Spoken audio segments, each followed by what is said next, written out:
G'day, Necromancers! The hand of Nagash has blessed us with previewing one of the Great Necromances Books of Nagash, aka the Soulblight Gravelords Battletome. I'm joined by the Grave Warden Nic Gonzalez of the Corsairs Barrow Legion, who is a top-performing Soulblight player who I hear their chalice of the Blood Dragon never runs out. Now, there is a lot to cover. Now, I'm generally excited about this book. I'll let Nick introduce himself and share a little bit about where he's at in a second. But there's a lot to cover here, folks, and we'll do our best to navigate the changes. There's new things. There's things that have changed. It is quite an extensive book, as you can imagine. It's a pretty deep roster. We don't have any points as the time of recording, so there might be the points just before this video goes out, or it may go out just after this video. So some of the things we may say may change depending on the context of points. But look on Warhammer Community. You'll see the points when they go up there. Hopefully it doesn't take too long. As always, thank you Games Workshop in advance for sending the box, the models. I cannot wait to finish up my Adepticon army and then get into building these particular sprues. I've always been a Skelly boy, going all the way back to the very first, what was used to be called the Legions of Nagash, running my Death Rattle with Manfred, and I love that Legion of the Night kind of style. So the skeletons really work for me. And the other real quick call out as well is in post-production, there may be some things we pick up that might have changed, some context that might have changed. So we'll do our best to update this and have the most accurate information available to you. In the off chance we get something wrong, I'll try to put some show notes down below, or I'll edit the slides depending on where we pick up. But we've done our best to go through every single page of this book to find out what's changed, what's new, what's exciting. And there's a lot to be excited about, at least from my opinion. Nick, welcome. G'day. What got you into Soulblight, and what are your first impressions of this book? Yeah, thanks a lot for having me, by the way. So, vampires are the coolest. Ever since the Warhammer Fantasy days of reading through the White Dwarf magazine and seeing just all the hordes of skeletons and zombies and direwolves and then these great epic vampires, and I have my desk is funny enough. My favorite models of all time are the old Manfred model, which I have right here. Then I have a whole unit of Blood Knights on the square bases, just hanging out. They've always been my favorite. Ever since, I was a kid and I saw Bram Stoker's Dracula with the red armor and just oh man. And then finding out, there's an entire line of AoS models that is basically on the same theme. Can't be cooler than that. So I'm right there with you, man. Just all about the jet stuff, all about the cool vampires that are just in big, bulky armor and all that great stuff. So big fan. I think for me, the Skellies have really come out because I love those 80s horror movies, even go Army of Darkness and, the reanimation of skeletons. Zombies are cool, don't get me wrong, but for me, it's those even those 80s, metal kind of armored Skellies, going back to the ye old days. There's something magical for me about skeletons, and why this particular book really sings to me as someone who loves the Death Rattle. In my box over there, I've got lots of Death Rattle, but I've kind of talked a little bit about my excitement. What's your general first impressions of this book? Yes, we'll obviously go to the rules in a second, folks. I know you're chomping at the bit, ready to kind of find out what's going on, but what was your general first observations of the book? Yeah, so AoS 4.0, here we are, hit us like a train, right? And we came in, we had the indexes, some were strong, some weren't as strong. Some things got stronger over time. Some things got weaker over time. And so Soulblight came out of the gate with a pretty good index, I thought. We saw a lot of play with it with Manfred and kind of the Black Knights and the double fight with the Necromancers. So from a core, the foundation of the index, I think was pretty strong. But I think what happened is over time, things got really stronger. You started to see the increase of these big, bulky 3 saves armies, Slaves of Darkness, Stormcast, things like that. And it started to get a little bit weaker. So I think this is a much needed glow up to keep it simple. Maybe that's on theme 2, glowing skeletons, glow up book. But I feel it's really strong and it's going to see a lot of play, but it's not broken or something that we have to worry about from a nerf perspective. So that's my initial first thoughts. Yeah, I my general first impressions was I'm actually genuinely excited overall. There's some things obviously I'm upset about, but overall there's some really cool things. And there's a couple of, like you and I kind of noticed that there's probably some really good strong ways to play, whether you want to play with your dead walkers and go all the wound density, you want to do some like debuff shenanigans, you want to go skellies or your death walkers, death rattle. It's the dead walkers, death rattle. Yeah. But then also I think some really exciting things, folks. And I know there's a lot of passionate Blood Knight players. Do I have something in store for you? I think the excitement for Blood Knights and getting that army to work, there's some beautiful things coming that I can't wait to share with you. So look, let's get straight into it. Let's stop teasing the folk and let's bring up the structure we're going to go, folks. By the way, in this book, there's an awesome set of lore. There's some maps of Shyish. There's the spearhead for the death rattle. There is so 2 armies of renown. So again, there might be some things that you already know from Warcom. So apologies if we're going over things. There's 2 different armies of renown that we're going to go through today. There is what's it called? Path to Glory as well. So if you play Path to Glory, maybe you're playing the Ravaged Coast. There's something here for you as well. It's a very good book. I highly recommend. Anyway, I'm going to stop teasing you all. Let's bring up the rules. What we're going to do first is set the tone with what has changed. Then we'll introduce what's new, and where possible, we'll call out things that have changed, things have been removed, things have been added to try to navigate the difference between the faction pack to the Battletome. Are you ready, Nick? I'm ready. Been ready. Let's do it.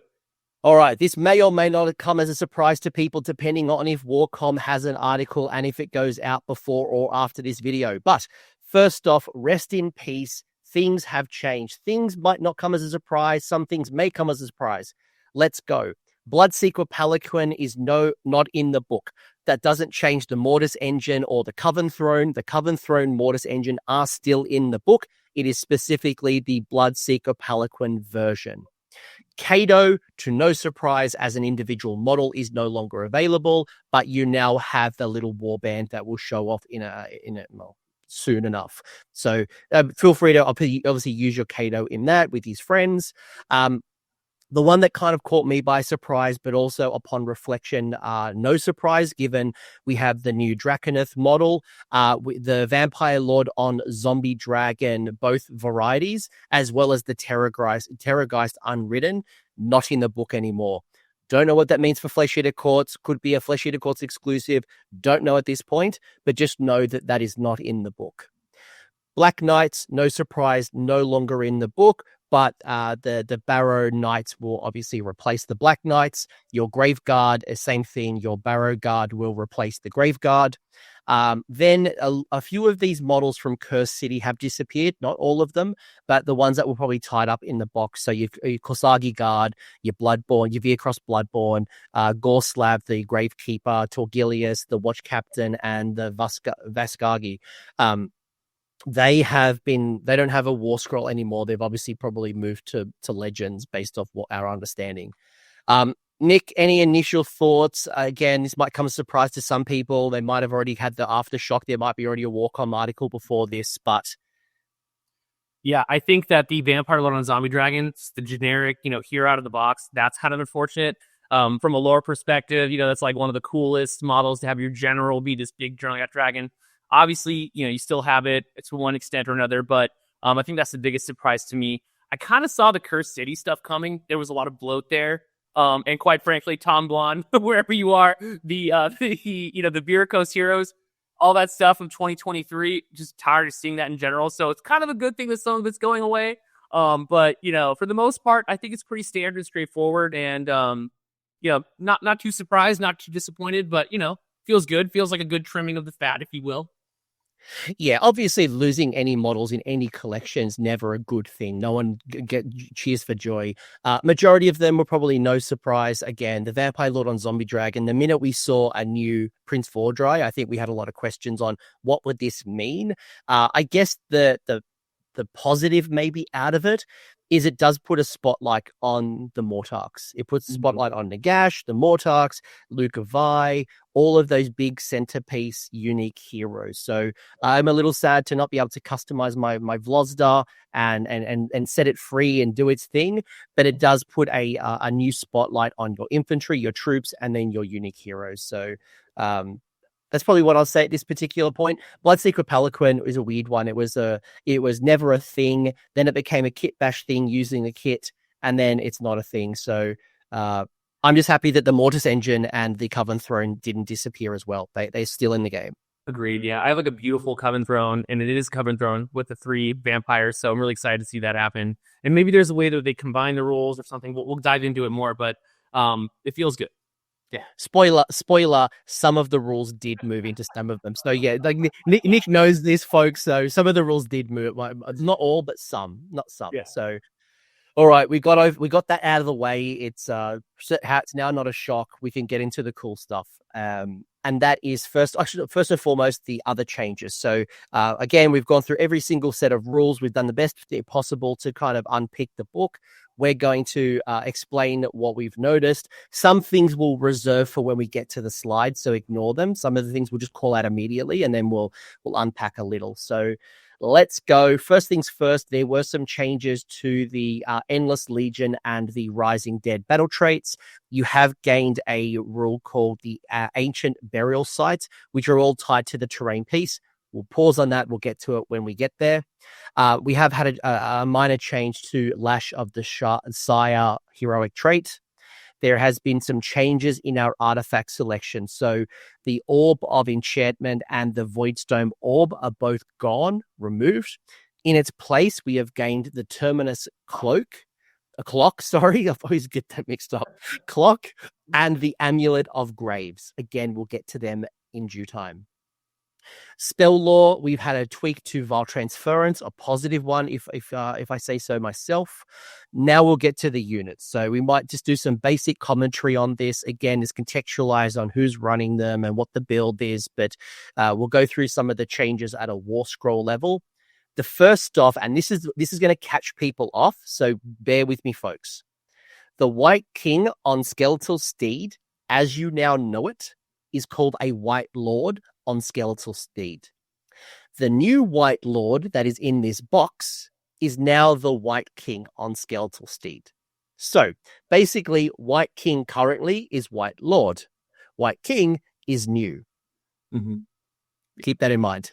The War Scroll is basically the same. I don't think I noticed anything. So it's just basically a name change.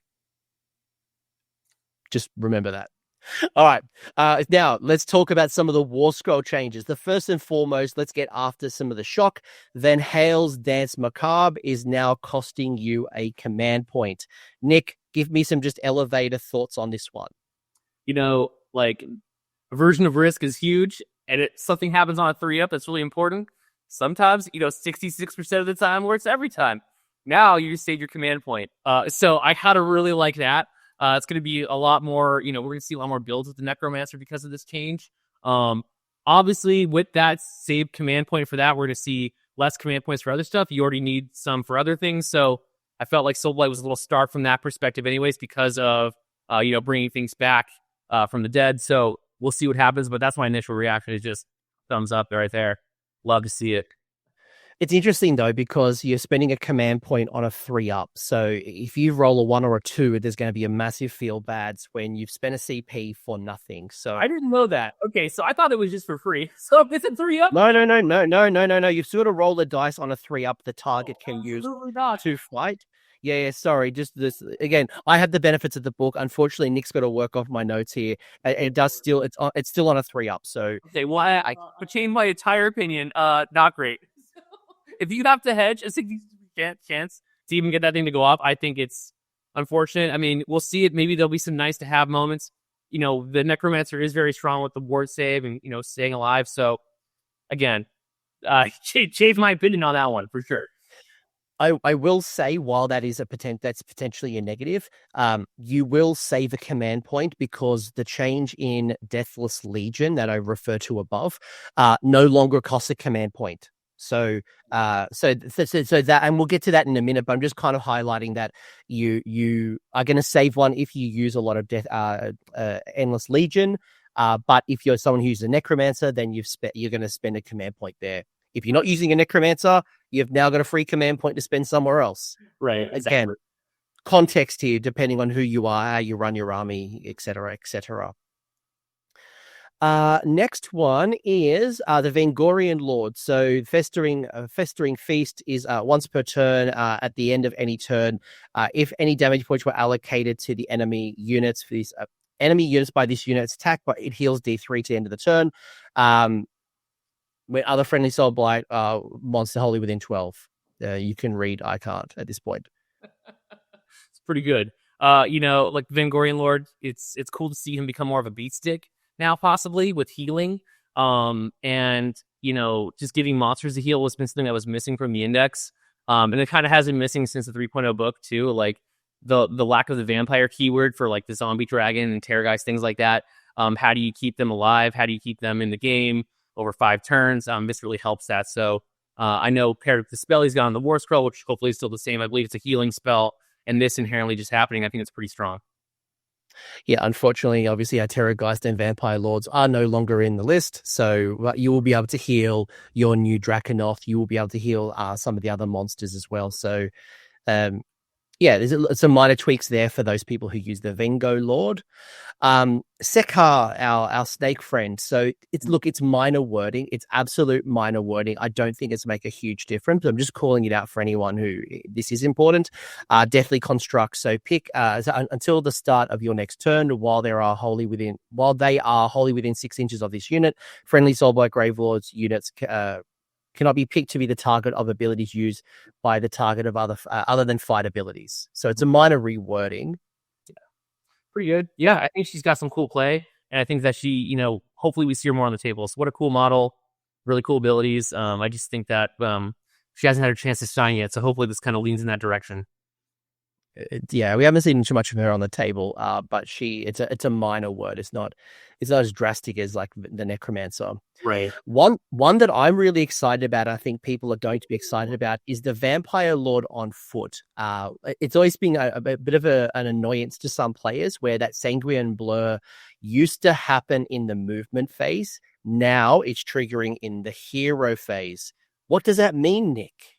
This is a lot of things. This is battle tactic denying. Possibly depends on what hero phase, obviously. But if it's both, like it used to be in the Legion of Knights subfaction 3.0, that's pretty strong for the Soulblight player. Movement in general in the hero phase is just a strong thing. You can move, you can then cast some spells. I'm a big fan of this. And, the Vampire Lord on foot, I think, was one of the shining stars of the index. And so seeing this get added to it really just solidifies that unit as so strong, especially given the teleport and this happening, and then you can teleport outside of 3 inches of an enemy hero, and then your anti-hero +1 rend. It's just really cool to set up a little cool, assassination kind of type of thing where you can go get an enemy foot hero that's kind of out on its own. So very cool stuff. It is your hero phase still, so you're not going to be be teleporting like some other units, and that's kind of been reduced anyway. But anyway, like you roll a dice on a 3-up, this unit can be removed from the battlefield. More than 9 inches from all enemy non-hero units, and more than 3 inches from all enemy heroes. So you've still got some shenanigans, and it's a hero phase thing, which also is quite nice because. Yeah, you maybe want to teleport first, and then cast some spells, and then be in a better position. You might want to get out of range. Like there's a lot of things that you can play around with here. So I think people are going to be a big fan of that Sanguine Blur. Luke of Vi, we've had a tweak here on the Queen's Dictate. So the change here is pick one of the target's companion melee weapons, and then you can see the script here. If the target has any companion melee weapons, you must pick one of those. So it's a minor clarification here that there's now like you must use it in this particular example. Should you pick? You've got to use it on the melee. Yeah, on the companion. Right. Yeah, I mean, I didn't expect people to use casting this on like, Manfred or something or Prince Mordrai, but this paired with Prize Beast, A+ in my book, you can get a little your Revenant Draconith really revved up, and that's a new name, by the way. So, but you get your monster really charged up there, so very cool. Yeah, and I think that's kind of the combination here, the old Avangori kind of like monster support.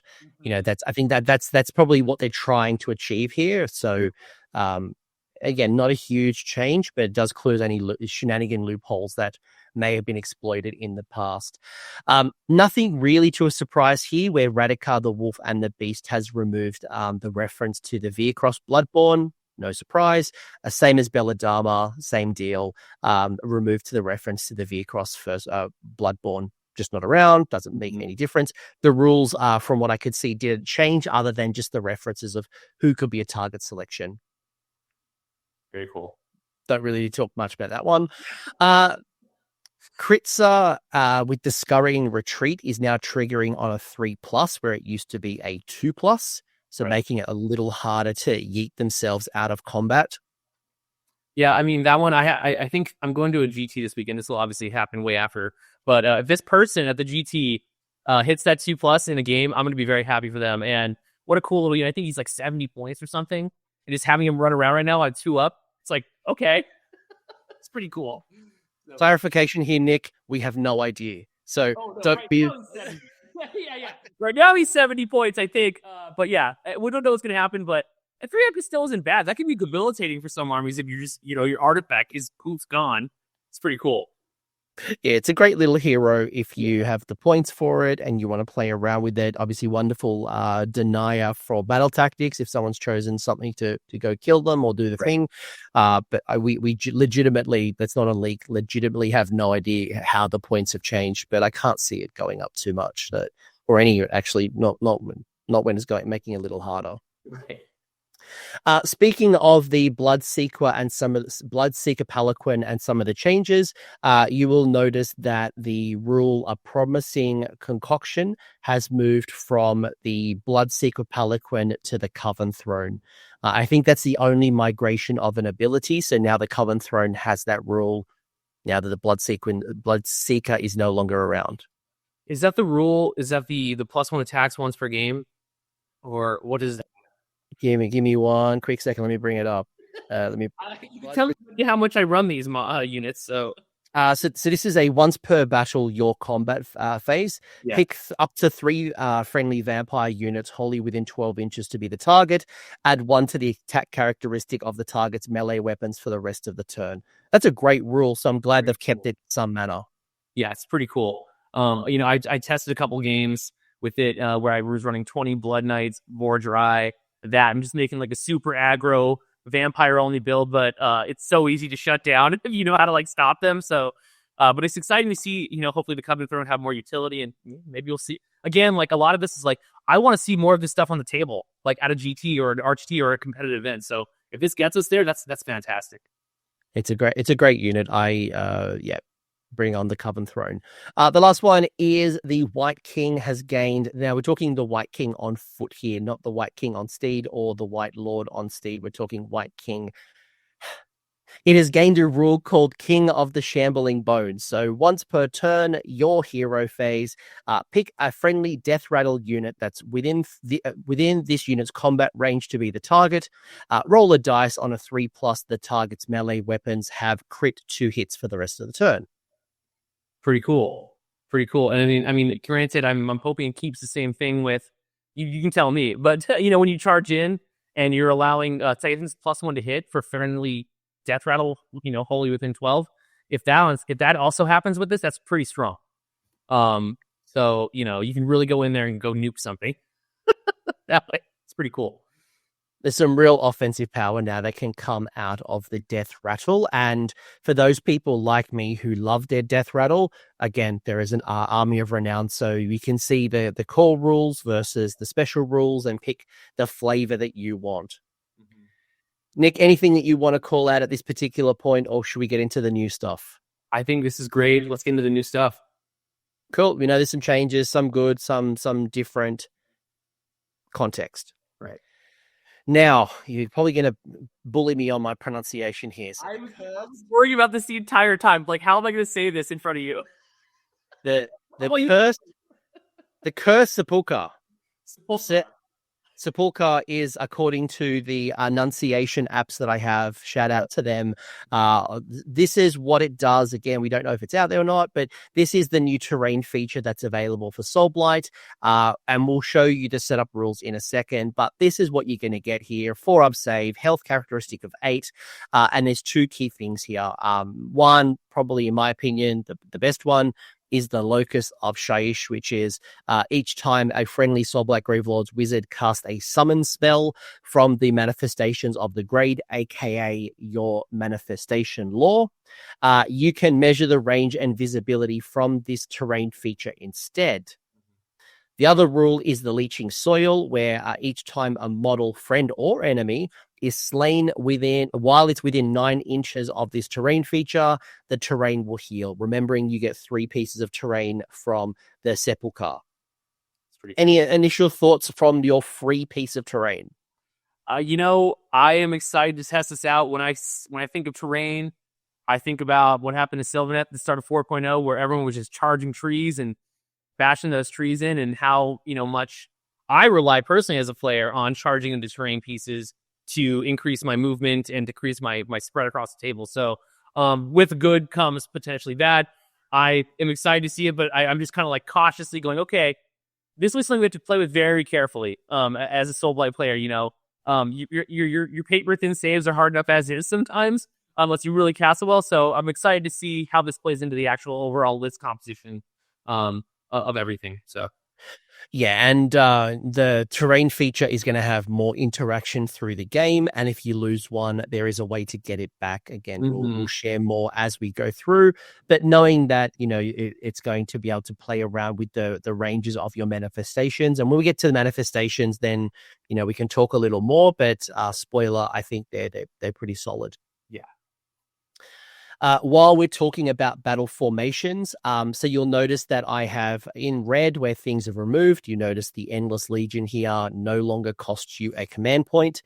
You'll notice in the magenta, like you all know from your from Battle Scrolls, you'll notice where things have changed. So I noticed nothing different in the Hunger, nothing different in Deathly Invocation.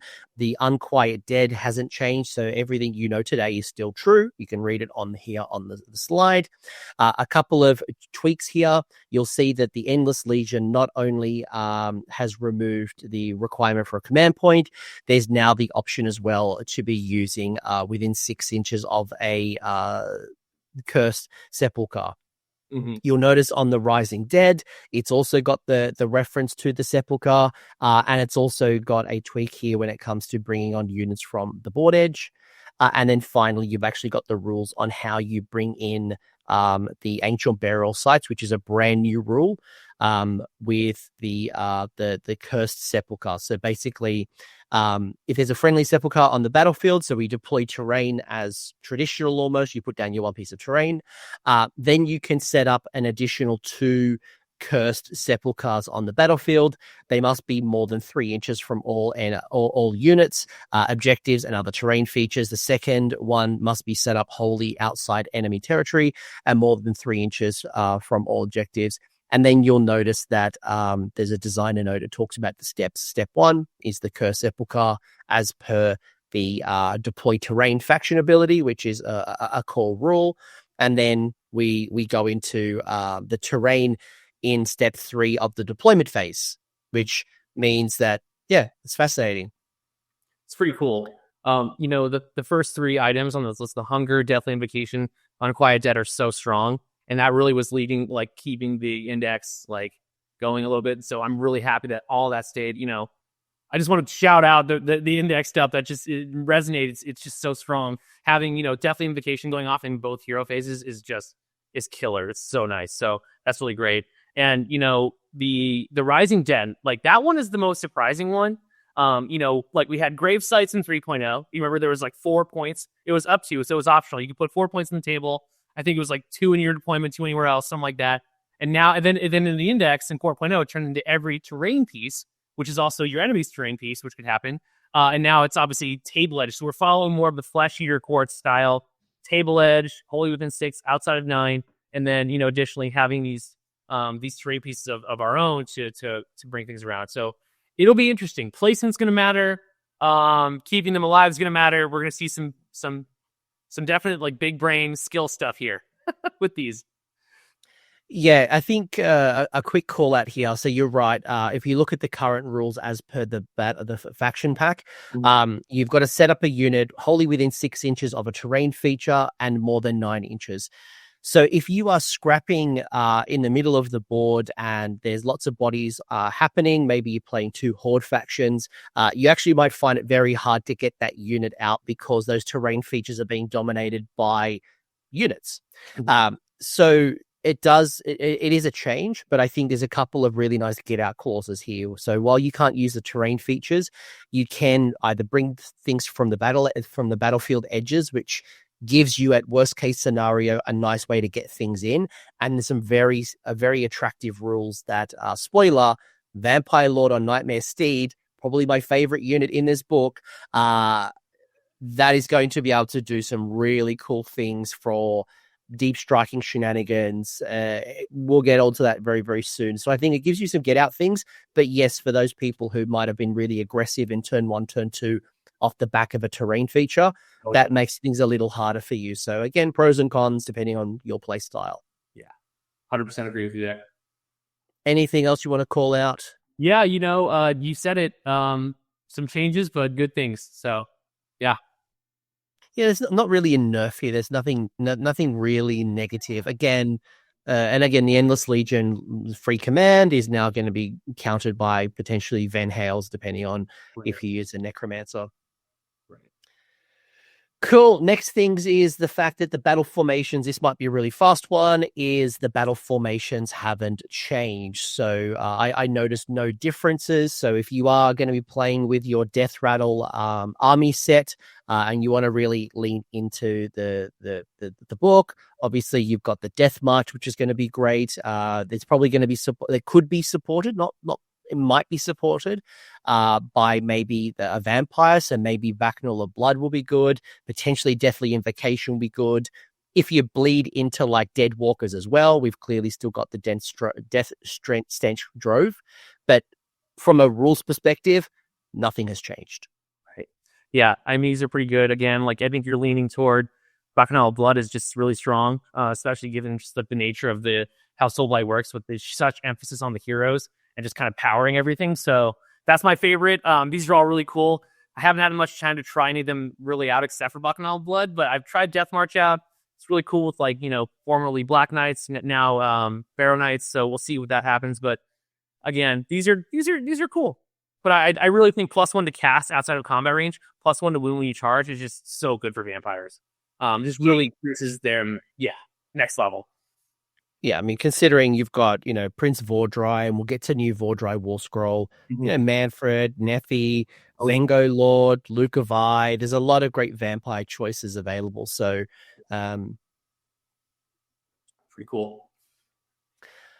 Next one. So we've had a couple of minor changes. The key one I'll talk about here with the Lash of the Sire, you'll see in magenta here. So it says, if the target is not in combat, it can move D6, which is still true to this day and the old rule, but it has added that you cannot move into combat during any part of that move.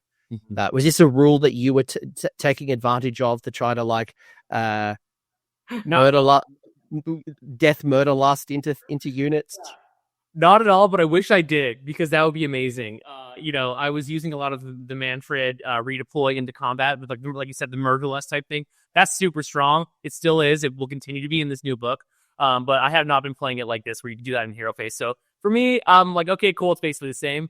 I'm just curious to see if anyone else has done that or played like that. It's pretty strong. I have seen probably more people using Unhinged Rampager, but maybe that's just my circle and what I've noticed. But I think, I think if you were someone who was murder lusting in Death's Variety, unfortunately, it's not available to you anymore. You can't move into combat. You're going to have to roll some dice to charge. Still pretty strong, though. On a 2-up, you're going D6 inches. That's pretty crazy. Granted on your Blood Knights or Black Knights or even your Grave Guard, making them move up the field with Field Sergeant, pretty cool stuff. So I think it's still very good. It's still a decent rule. Yeah. Here's where the change really happens. This is a colorful page. So I mentioned earlier, Orb of Enchantment and the Voidstone Orb are no longer in the book. These two choices have disappeared, straight up gone. Shard of Night remains. So that third artifact has been unchanged and still remains. Your two new artifacts is, first and foremost, I'll go to Amulet of Graves. Now, I mentioned earlier on when we were talking about the Sepulchre that if you lose one of your Sepulchres and you want to bring it back, there is a way, and that is through the Amulet of the Graves, where once per battle, your hero phase, if you have less than 3, so you can't get a fourth one, you can bring one back in, and the rules are there. So on the battlefield, more than 9 inches from all enemies, more than 1 from friendly units, more than 3 from objectives and terrain. The other one being the Terminus Clock, not to be confused with the Cloak, is in your hero phase, roll a dice on a 3-up until the start of your next turn. Subtract 1 from casting rolls for enemy wizards while they are within 18 inches of this unit. Right.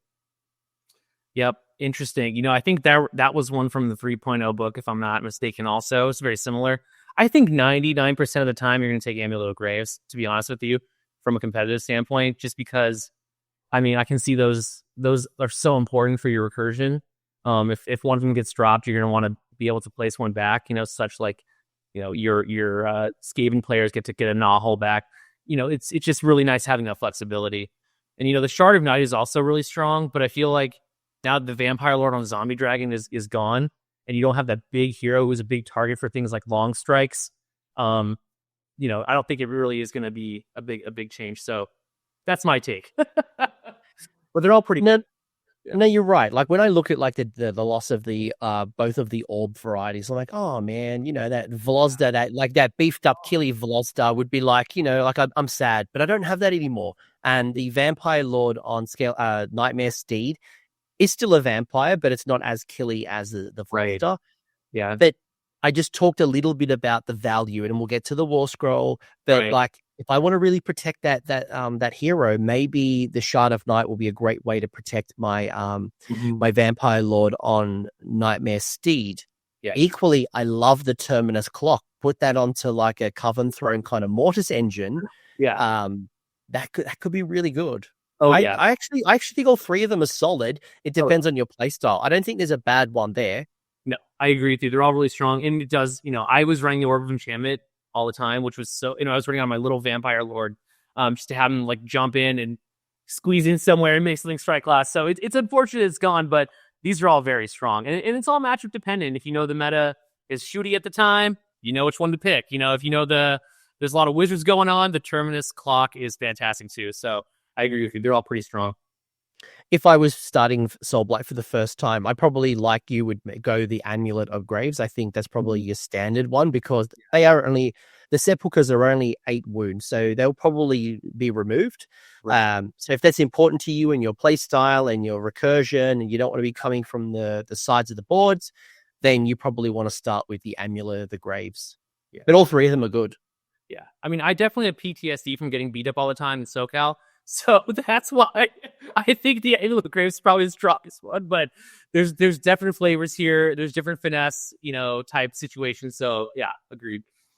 Yeah. Again, pick and choose your flavor and your build. Right. Again, there's so many ways to build. There's no one perfect artifact, right, but it depends on what works for you.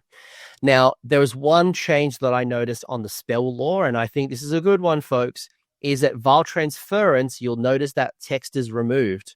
That has not been picked for that. So that's telling me, folks, that I can be picking a unit for multiple Vile Transferences as it's an unlimited. So obviously different casters, but I can be picking the same target. So we hit with Vile Transference. Yeah, it's so cool, and then you can heal too. So your vampire, just line them up, and then some vampires, like your Mortarks, level 2 casters.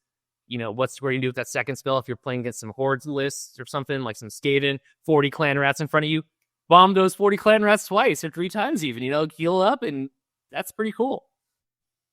Yeah, good change overall. Prison of Grief, Waste Away hasn't changed. Vile Transference at its core hasn't changed. It's just the little lingo's been removed, so you can now be picking on multiple units. So Good thing for you, not necessarily me as your opponent. Right. And then these spells are all super powerful. Prisoner of Greek and Whisper, so strong. They've saved my butt so many times in games, getting Slip Strike last. And my opponent's turn and just kind of shut down their output that turn. They're super strong. So I can't complain about any of these. Yeah. And they're all generous casting values of 7. So good spell lore. And speaking of spells, again, we don't know if this has been released yet. I know we had some previews on Warcom, but this might be people's first time of seeing these. Look, this is not story time with Coach. You can pause it for a second and read. But what do we have here? We have Hand of Nagash, we have the Unholy Reliquary, and the Sanguine Swarm. So we have our bats, we have that cask, and we have the Hand of Nagash. When you saw these for the first time, Nick, what stood out for you? And is this now a good time to be thinking about using our new manifestation lore rather than potentially the universals? Yeah, I totally think this is where we're going. If you notice, like all the new books that have come out have had their own unique manifestation lores, even terrain pieces, it's expected now. And I think that where my gut is, I think that manifestations are going to get a change, and maybe at the time this airs, we will already know that because of Battle Scroll. But I have a feeling like they're going to put more value in on the faction-based or the army-based manifestations, opposed to taking the generic ones. I think these are super good. It's so cool to see these come to Soulblight. As you know, they didn't have a terrain piece. They didn't have any manifestations. And so some armies, like, you have OBR who had their own, Flash Eater Courts had their own, even Nighthaunt had their own. So they were kind of the fourth child left out, in terms of their own manifestation lore. Now we finally have some. The models look super cool. The lore is super cool, from that perspective. I'm super happy with this. And they all seem like they have different purposes. And, the casting values alone, looking at 2 of them being 6 is super fun. And I feel like we're going to shift in this direction, and we're going to see more of these faction-based manifestation lores played competitively, at least for sure. So what's your initial observations? Like, as a player, you're going to take this to your next GT and you're going to start playing around with your manifestation lore. How do you start thinking about it? Yeah, with the terrain pieces and how you're going to, if I'm not mistaken, please correct me, you're using those kind of sling spells out now, right? They're kind of spell portals. So that's super strong, right? And I'm looking at the Hand of Nagash and going, wow, on a 4-up, they can't move that turn? That's pretty cool. And so, nullifying, leaning into the Soulblight thing of debuffing the opponent, making them not be able to move properly or do this, kind of like almost like a mini Bellacore type thing going on. So I think that's super strong. And also looking at the actual melee, that's pretty cool. 5 attacks, 4 2s, round 1 damage 2. It's not too bad. So it's you can actually swing in and maybe do some damage on something. The health 10, I think, is really great too.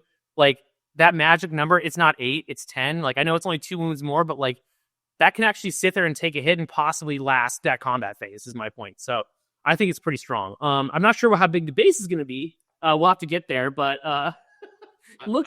I imagine, I was going to say it's probably not going to be a bit as big as a Cron Spine, but it wouldn't surprise me if it's a solid, about that inescapable reach as well. Being able to teleport around the board, where remove this manifestation in the movement phase, in your movement phase, and then it can remove on the battlefield anywhere outside of 9 inches of enemy units, and then on a 2-up, this manifestation can move number equal to the roll.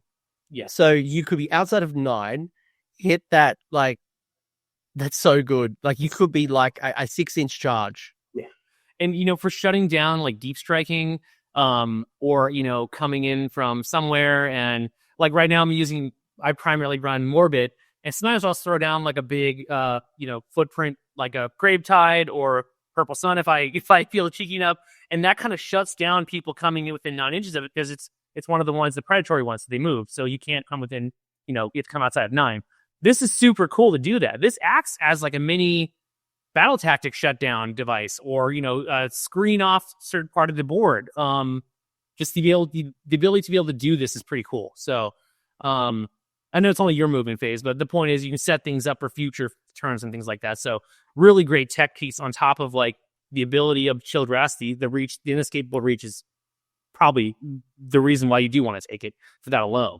It's pretty cool. Could be a great way to if you go bottom of turn 1, go for that magical intervention, get it onto the table, then it goes into your movement phase. You can then teleport it from your territory, literally anywhere.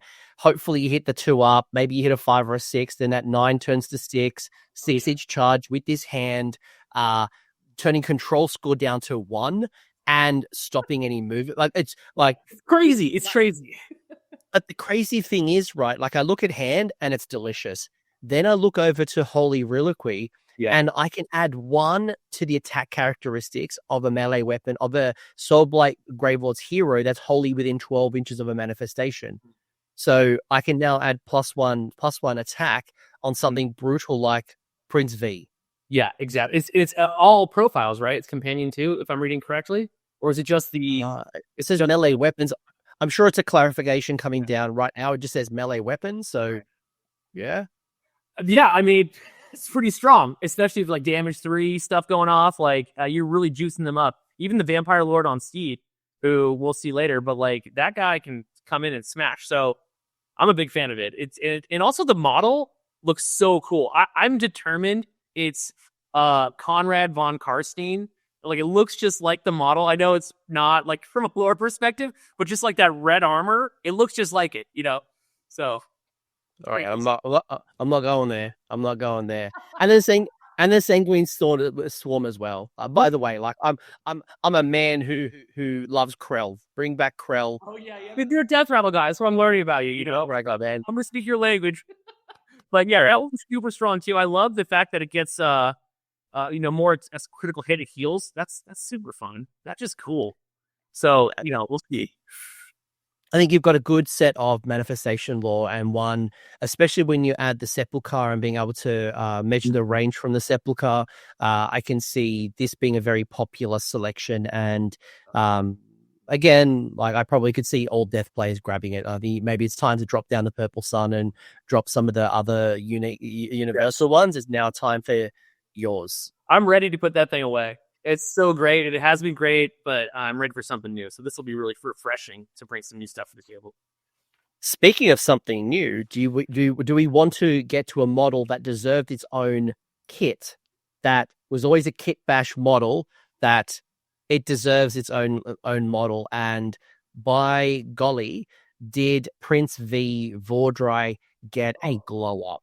Get a glow up here. So again, you can look at the war scroll, a couple of things, right? So 18 health. So I think it's a plus. That's 2 extra health from the current war scroll, if I remember correctly.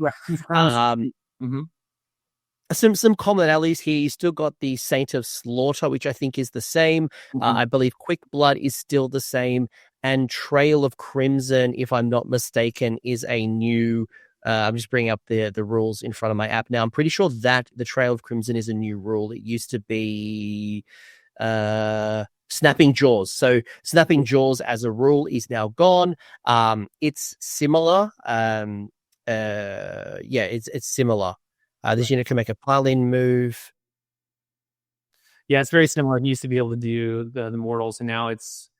Oh, it doesn't require you to charge. So Snapping Jaws, it says if this unit charged this turn, so the trigger was Vordry had to have charged. Right. Now it just says this unit makes a pile-in move, so you don't even need to have charged now, which makes that even better. So strong. That's super great. You roll 4 up, 4 mortal wounds, even more.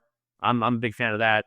I feel like a lot of other armies have really great previously monster actions, now combat phase rampages, and finally, we have some stuff where it's like, I'm in combat with you. Like, we're going to have some fun right now. It's not just me on the charge. Because before, everything about the Vampire Lord on Zombie Dragon and Prince Vordry was the strength of charging in, doing extra things, getting the buffs from Bacchanal Blood, etc. So, really exciting to see that change.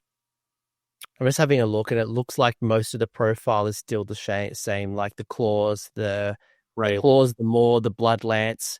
It's mostly, like I was saying, the +2 to health, the change in the Trail of Crimson. 18 health is insane. I think this is super strong. And he can go off too when he fights and he's hitting all those, you're wounding on 2s when you're charging, you're all out attacking. It's pretty crazy the amount of damage you can do with this guy.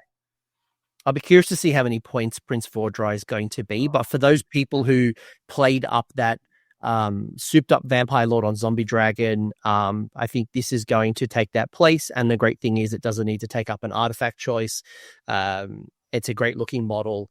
The best. One of the coolest models I've ever seen. When that release came out at LVO this year, that was, I mean, I don't know how to speak for you, but like I thought all the models, they killed it across the entire board. So super exciting to see this one. I mean, yeah.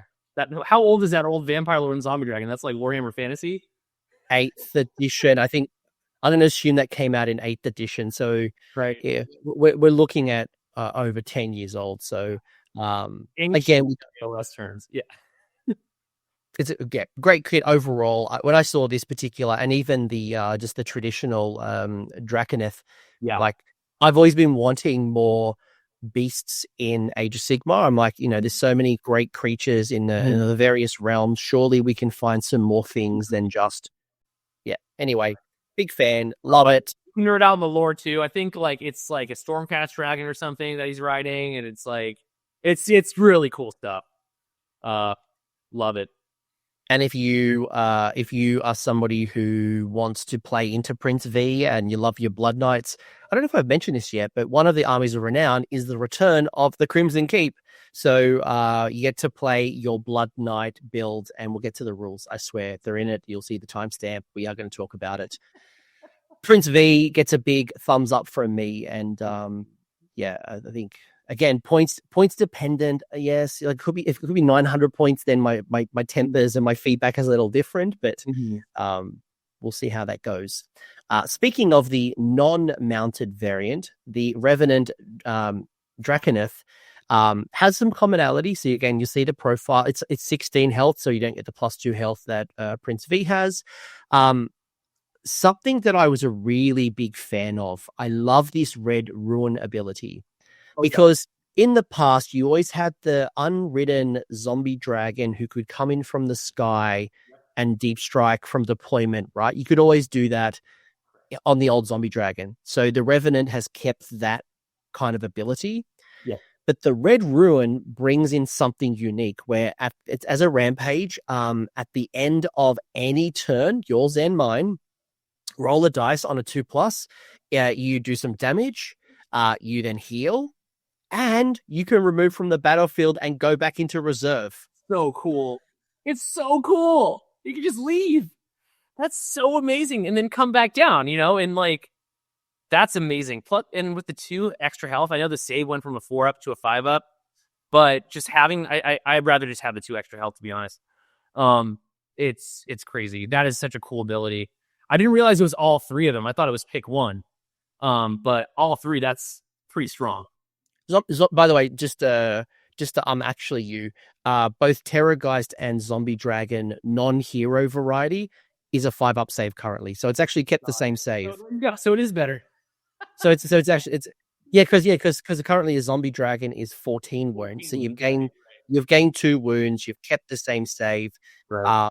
And you've gained some things. There's some tweaks, but yeah, maybe there was a reason why I haven't been running them. So, yeah. Well, hey, listen, I heard Alex got a rule wrong too, so it's only fair for me to get a rule wrong here and there. It's okay. It's all right. How dare you not know every single rule off the back of your hand? I'm actually, yeah. This is an interesting one because I think one of the challenges you had in the past, going back to like an equivalent, so that Vlozda. And Zombie Dragon unheroed. The points difference between unhero versus hero was always very, very small, and you'd always try to find the points for that extra hero version of the Vlozda, right? I'd be curious to see how many points this model's going to come into, because currently, if you look at the Zombie Dragon unridden, it's 250. Curious question from you: how much would you pay for this War Scroll? So we know the Zombie Dragon currently is 250. Yeah. This has got some nice little extra rules.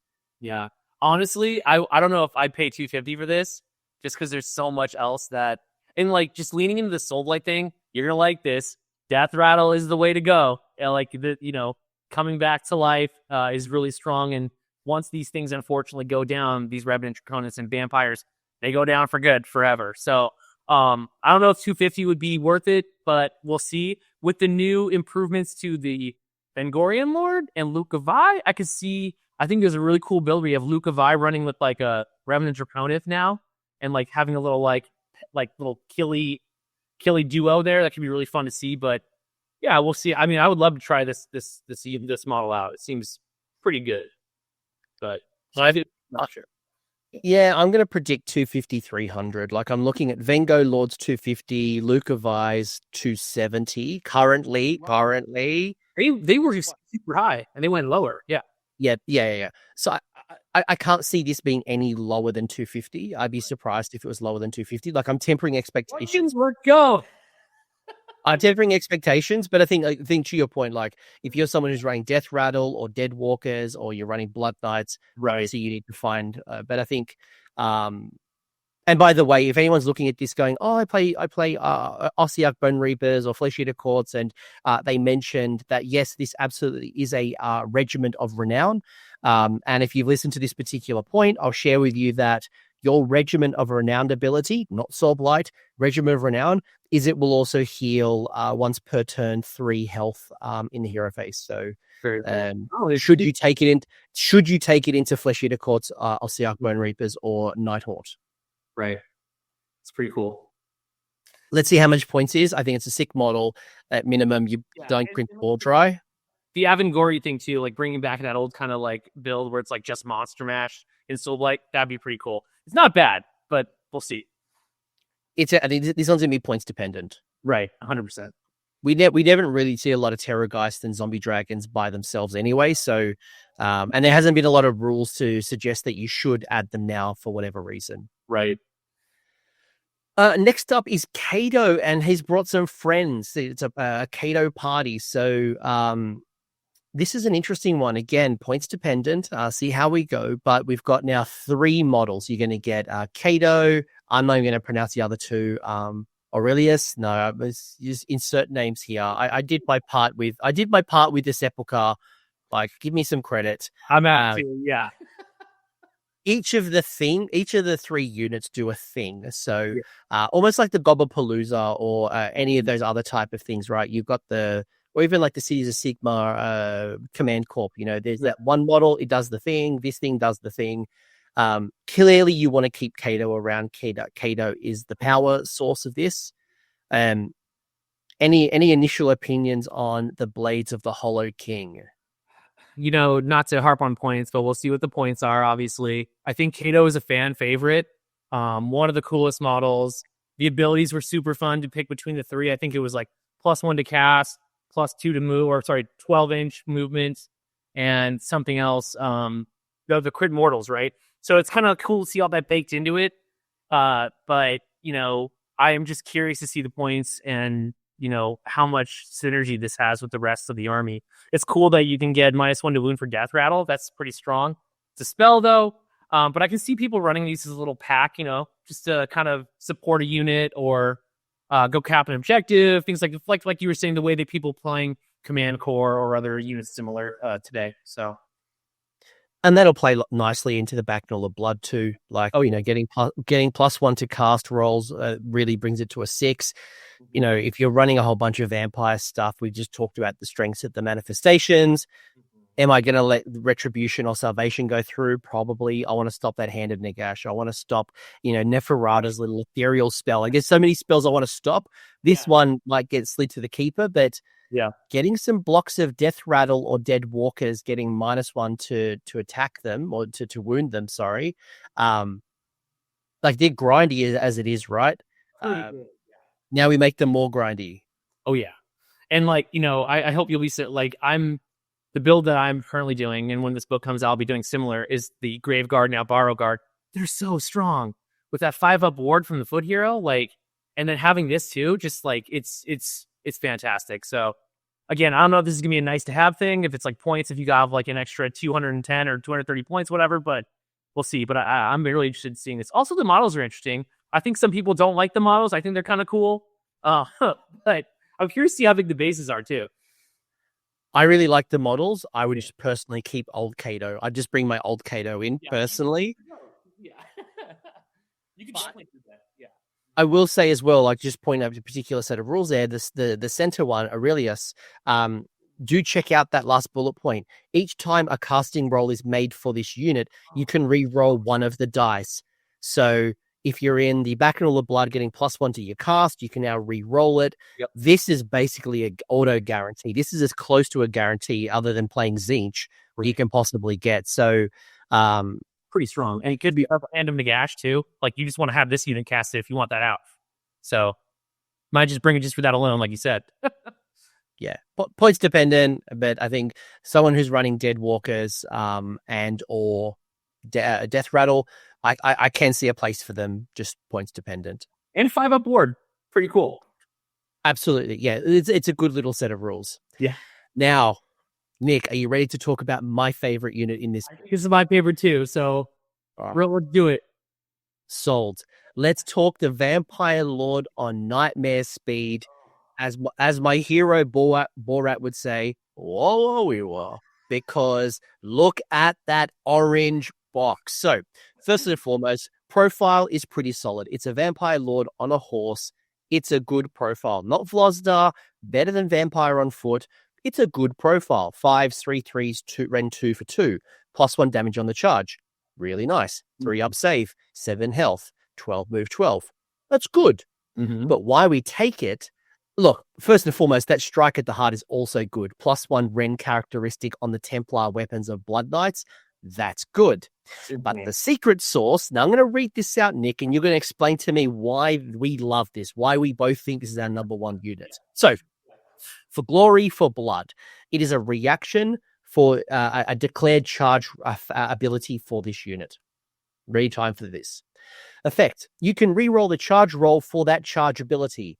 Then, before the charge move is made, you can pick a friendly Blood Knights unit that is not in combat, is wholly within 12 inches of this unit, and has not used a charge ability this turn to be the target. If this unit charges, then immediately after the charge ability used by this unit has been resolved, the target can then immediately use the charge ability even if it's not your charge phase. In addition, you can re-roll charge rolls for the target this phase. Break this down. Let's talk about why this is our favorite unit. Yes, this is the machine with the different pieces happening, and the Rube Goldberg, whatever you want to call it. This is so cool. Like imagine it's in your opponent's turn. Maybe you're placed there. Your Blood Knights are next to your hero. Counter charge happening. You get the free counter charge then with your Blood Knights, and you get to re-roll the charge. Like that is so good. And I mean I doubt a good player will let you pull it off, but in situations where it's like, hey, like this is gonna happen. Like it's pretty devastating to get hit with this and +10 Blood Knights in your turn on a counter charge. Pretty nuts.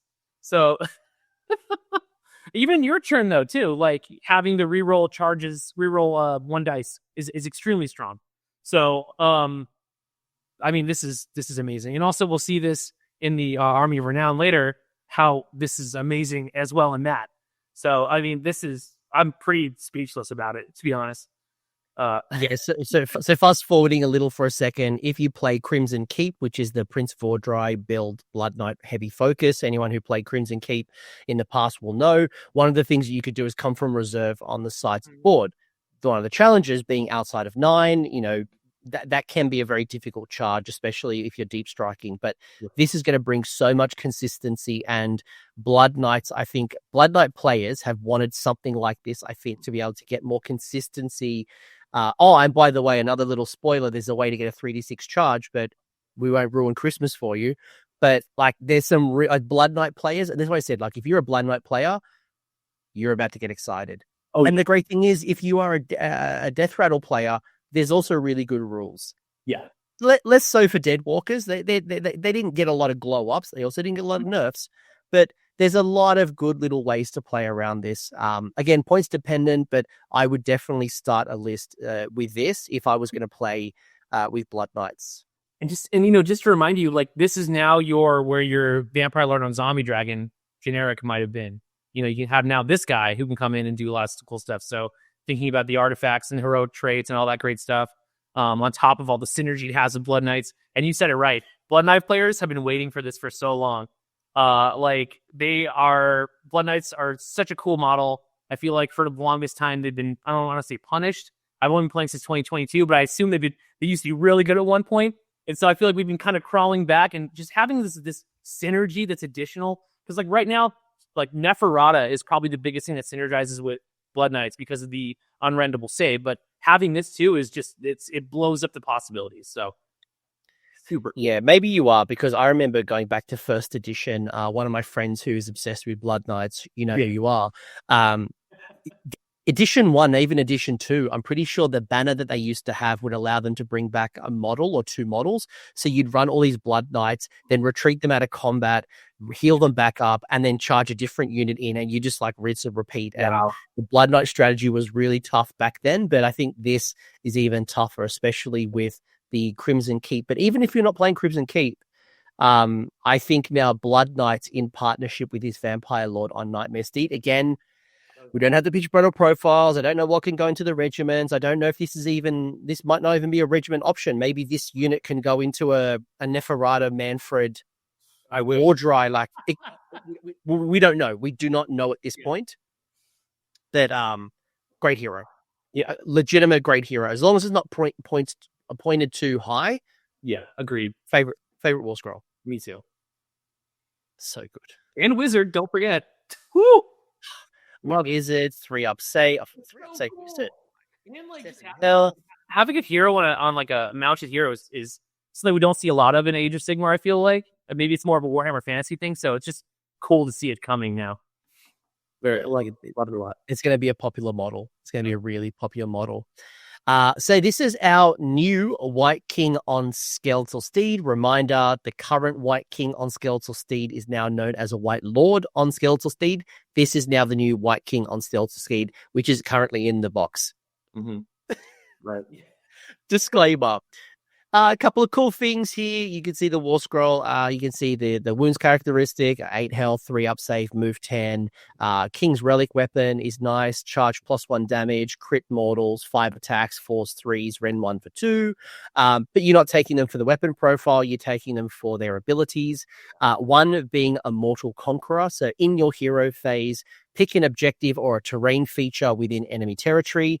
For the rest of the turn, add +1 to hit rolls for attacks made by Death Rattle units while they're wholly within 6 inches of the terrain or the objective.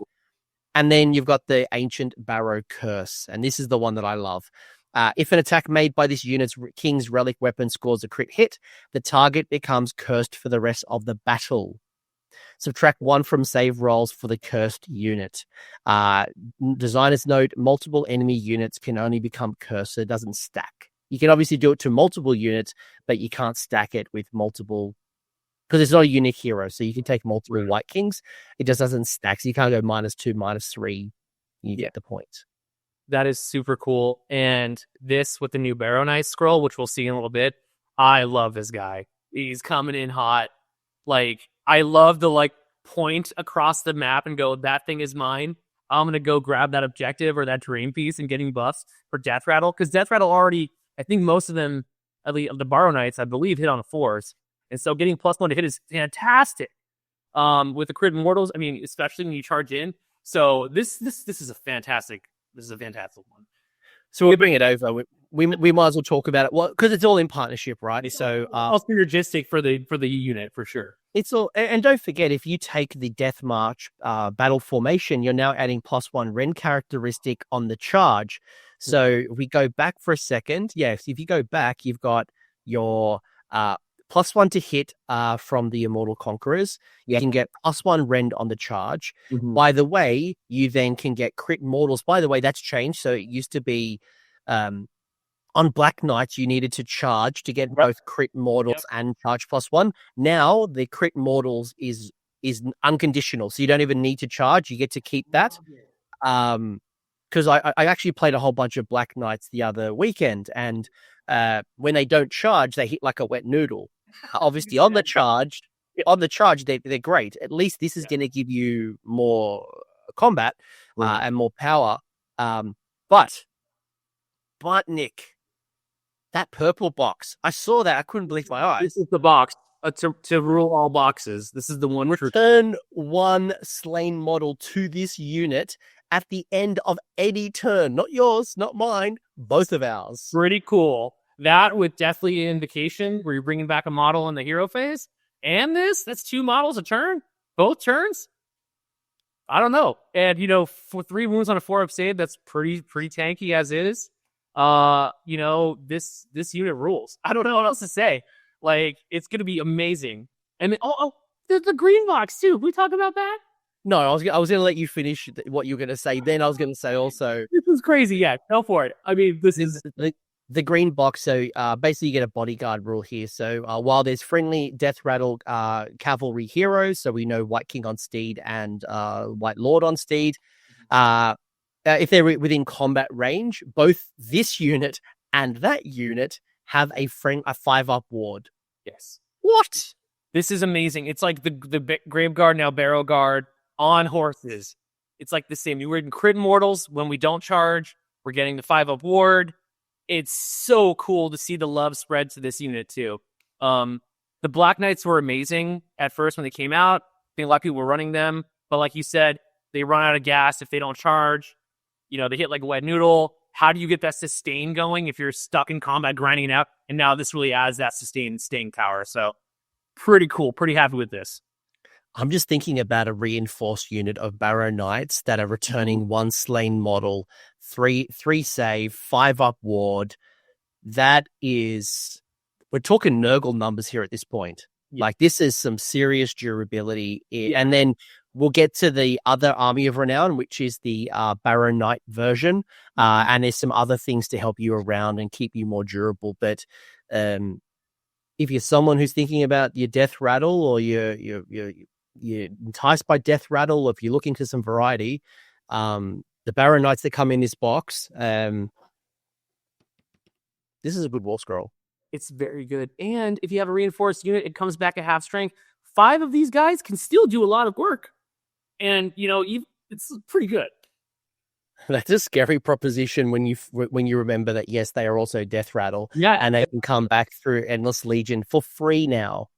So cool. Yeah. Listen, again, I keep saying it, the vampires are strong, but they're heroes. But the ones putting in the work are the Death Rattle. They are just the goated. They're leaning into what Soulblight does the best. And this is pretty nuts. Very happy with this. Points dependent, mind you. So the current war scroll is 180 for the Black Knights. I think they'll be slightly up. I wouldn't be surprised to see them around the 110, 120 mark. Somewhere between 200 and 220, is probably where I'd probably guess. Yeah. I feel like the 200 mark is such a weird place. Like, the Cavalos Death Riders, I think, recently got up to 200. And that was kind of, debilitating, I feel. Blood Knights right now, I think, are 230. So I agree. That's that's the window of 180 to 220, 230 is it. But I doubt these will be under 200, to your point. Yeah, I would personally be surprised. It's we'll see how it comes, but yeah, I would expect a slight point increase from the current Black Knights. Right. The last new war scroll, aka what you used to know as Grave Guard, they've also in the box the Barrow Guard, some minor tweaks, they look and feel similar to what you've currently got. They've got the white blades, they do the crit mortals, the 2 attacks, 3s. But interestingly, they now have this bodyguard of the king, so very similar to what we saw on the Barrow Knights.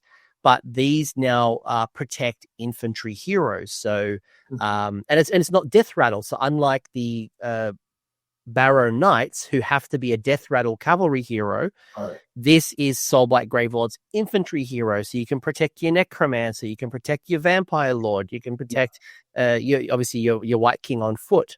Very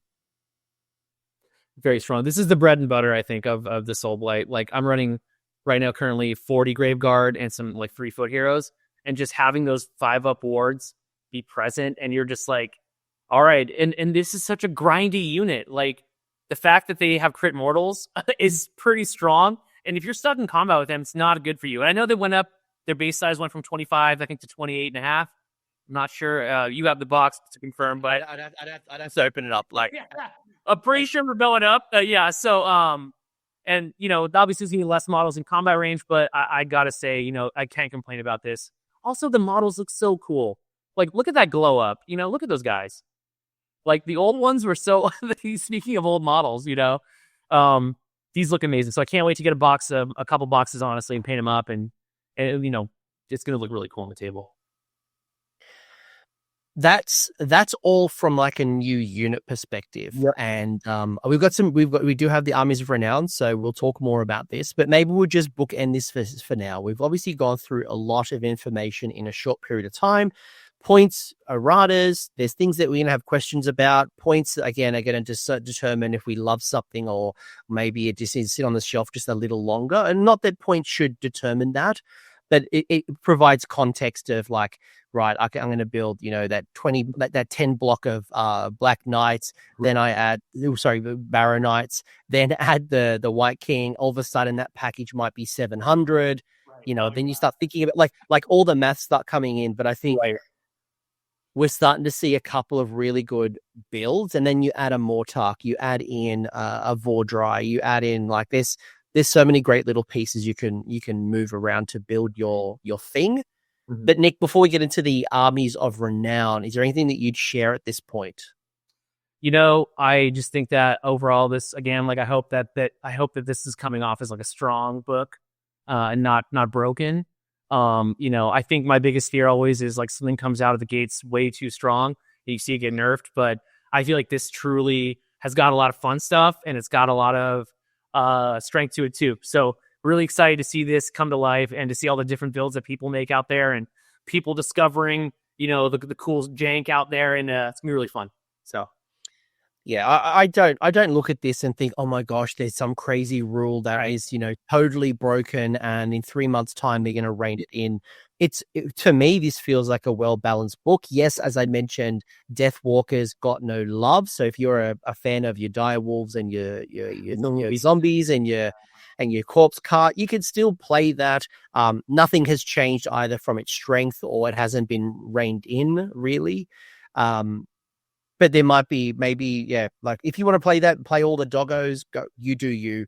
Right. But if you want to have some variety or try something different, you've still got some new ways to play your Soulblight. Yeah.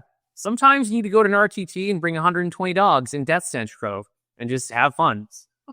We have a different opinion of fun. Exactly. I think honestly though, the Dreadwalkers are paying for the sins of 2023 season, when they were just, it was too much, that zombie build. You probably remember, it was just like, it was nuts. So their role is just bodies. Like they shouldn't be doing the output that they had in the past. Yeah. The output has now moved into your Blood Knights, your Skellies. So the roles are starting to get a little clearer. I think, for a long time, Death Rattle didn't get a lot of love in the sun. Mm-hmm. Now we're starting to see Blood Knights rise, Death Rattle rise. Yeah. Which kind of leads us perfectly into our 2 Armies of Renown. First one, you'd never guess which one this is about. Never guess.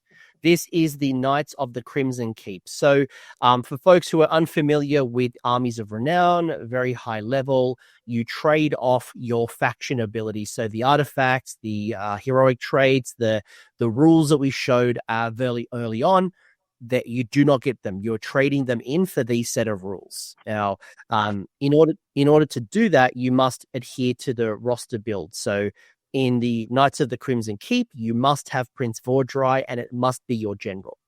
Yeah. The other rules that you can get access to is your Vampire Lord on Nightmare Steed, Blood Knights, and have as many Blood Knights as you want. You could also have as many Revenant Draconiths as you want.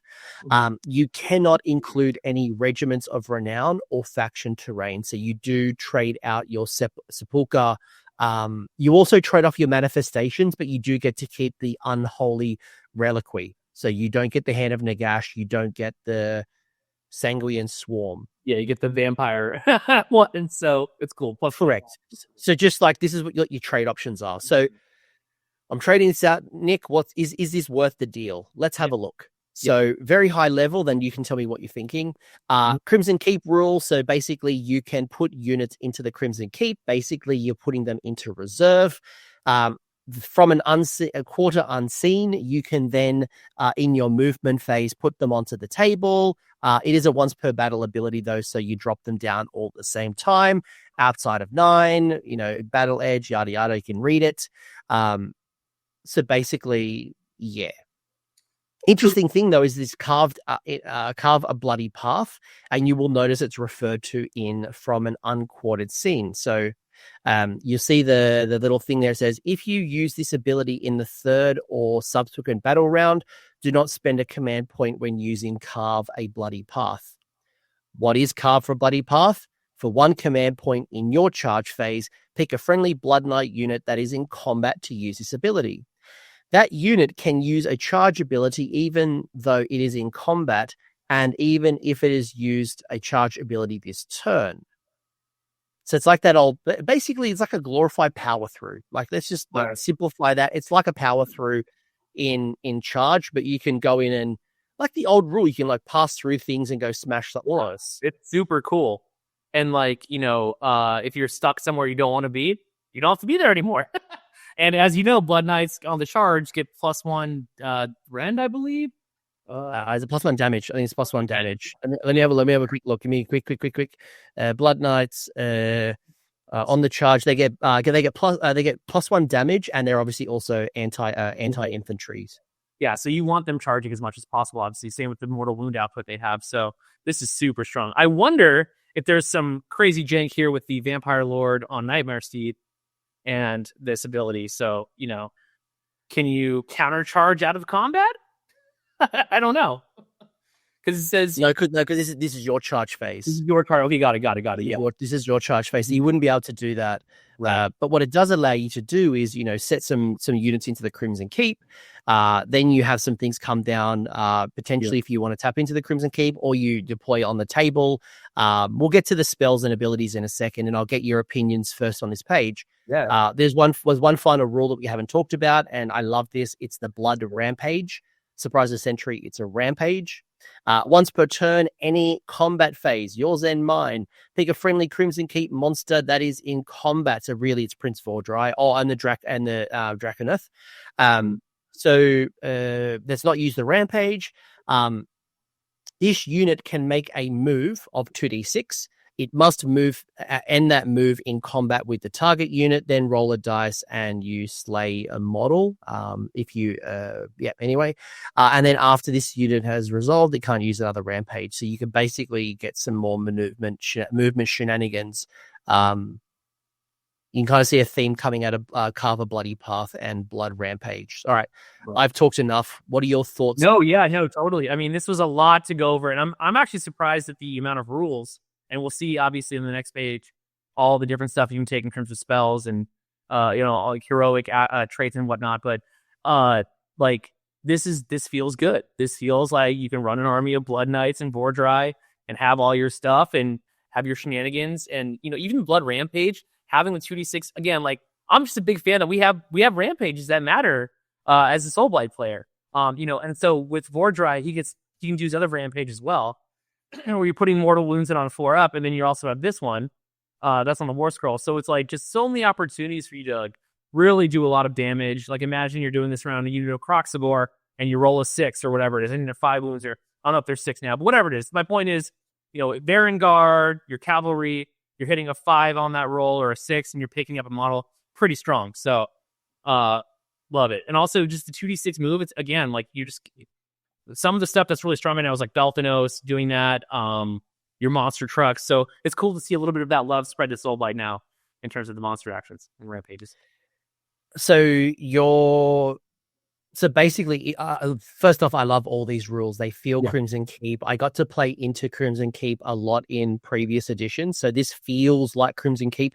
Yes, there's no Felbats anymore. Yes, there's no Vaskagi, but they're obviously removed from the game. But Felbats aren't in this list anymore, unfortunately. And if I remember correctly, Vargeists might have also been in the old Crimson Keep. So unfortunately, Vargeists aren't here. This is much more of the Blood Knight build. Right. if you play Prince Vordry, that Blood Rampage is obviously going to stop you from doing the 4-up mortal. Right. Boots. Double up. Yeah. And if you use the on the Draconith, then you're giving up the Rampage where you do some damage, heal some wounds, and then you could fly high. So, all the How's it?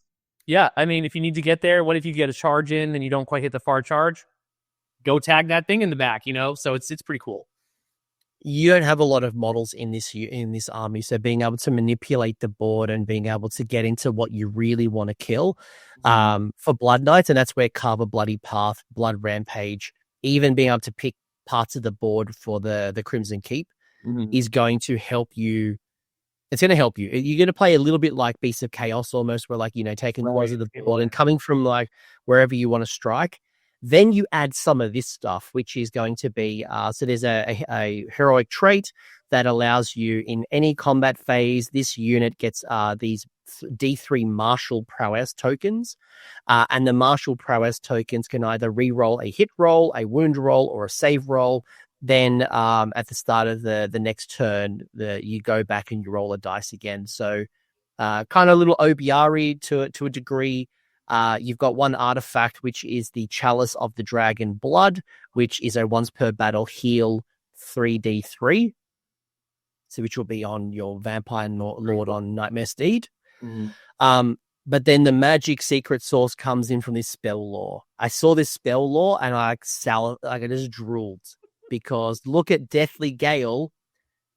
Yeah. 3d6 charge, baby. 3d6 charge Vordry. It's Vordry. Yes, you can do it. Oh my gosh. Yeah, any unit can do it. So you can do it to yourself. You can do it, that's great. We love that. We love to see 3d6 charges. I mean, right now, we're getting terrorized by, Slaves of Darkness, ramming, Chosen or Vanguard in your face with 3d6 charge. So it's cool to be part of that club finally, to be honest. +1 damage from Awakened Fury. You can get the Siphon Strength to do some damage and then add +1 to hit rolls for the caster. Yeah. This is some good rules, a good hero trade, good artifact, good spell lore. Unfortunately, you can only get the Unholy Reliquary, but if you want to play Manifestations and you want other ones, you can get the full universal lore. So if you went to Primal, you'd get all of Primal. Right. It's just that if you go the death ones, you'd only get Unholy, unfortunately. So you wouldn't get Hand. Right. And just the fact that you have these spells and the hero trade artifact, which is this is a viable Army of Renown to run and in a competitive way possibly, and it's super cool to see the support that they can actually put into these Armies of Renown in terms of the extra rules. So I think you like you said, you're not getting some things, but you're getting a lot more in return, So pretty cool. Yeah, I can see there's some armies of renown that are good for your local and play and have a laugh and with your friends. This one I think legitimately can see tabletop play at GTs, and I think it can do well. It's not a 5-0 type of list. Yeah, I mean, if you're a really good pilot, you could. But I think it's definitely a competitive 3-2, 2-3, 4-1. This has got legs. Yeah, this is awesome, and it's so cool to see. You have options as a Soulblight player, and we'll see the other Army of Renown where it's different flavors and things like that. But if you feel like you want to be aggressive, you want to be red deck today, we got a build for you. You come join the club. So it's cool to see, me have all these cool models as a Soulblight player. What do I feel like today? Am I into the vampire, Blood Knight kind of spam mode? Cool. I have a solution for that, and I can run it viably and actually, maybe put us some wins. There you go 3-2 or something. So it's pretty cool. Yeah, and Prince Vordry leading this is going to be great. The points, though, we're going to have to see how many points he has. What do you think? How many points do you think he's going to be? What's he now? Let me have a look. I want to say Prince, but I've been wrong a dozen times. Hold on 1 second. Prince Vordry currently in the app is 480. 480, okay. And he essentially has 2 more wounds, but nothing's really changed besides... His rampage. His rampage change. So, does he stay at 480? Does he go to 5? 520? I don't know. I'll go 5. Let's say minor increase because you don't want to. if you make him too expensive, now you're getting close to like Nagash points. Right. And it's too hindrance. I think maybe 520 maybe at most. That's what I'm thinking too. I mean, he could very well come out of the gate at 480. We don't know, but I don't expect it. Yeah. Look, I mean, you know what? Maybe some people think current Prince Vordry is too expensive at 480, and I haven't seen a lot of Prince Vordrys on the table up top lately. So maybe 480 is the right number. Who knows? Any final comments about this Army of Renown? I'm a big fan of it. Obviously, it's restrictive. So if you're someone who loves their Blood Knights, this is definitely for you. If you're someone who likes your Dead Walkers, your Death Rattle, you know, your Mortarks, Nagash, this is not for you. Right. But if you're someone who loves this is aggro, it's fast, it's going to pack a punch. It's a destruction type army. It is go forward, and it's the things that Ironjaws wish that their piggies would do. It's like this is they are crying because like this is what they want this as their faction. Yeah, I agree, and I think like you said, like you know a person who loves Blood Knights. I know a few people who love Blood Knights. This is going to be the army for you to run if you're into that, and it's really cool to see. So can't wait to try it out myself. Now we go to the complete opposite end of them. And it's not opposite in a bad way, but if you want a slow, grindy, durable, just slug it out and draw out for 5 rounds, like let's go Nurgle style, the Barrow Legion is for you. So very similar thing. It's a restricted roster. You give up your things that we just talked about again as a battle formations and yada yada yada. But what you do get, so first and foremost, you've got to have your White King and your White King on skeletal steeds. If you've got them, you have to have them, and they become War Masters, which is fascinating. I haven't quite connected the dots on like the benefit of that one just yet, but otherwise you've got your Death Rattle, any Death Rattle units. You can't take any Regiments of Renown, but notice the language that it doesn't mention faction terrain. So Blood Knights, no faction terrain. Barrow Legion, faction terrain. Right. What are you getting? Yeah, well, it's and you'll see there is some interactions as well. So what do you get? You've got this Royal Crypt where once per battle, basically what you do, if you remember the Soulblight Gravelords rules for the terrain, you can set up one and then you kind of string them out, almost like Narholes, almost kind of like old Narholes or anyway, ignore that.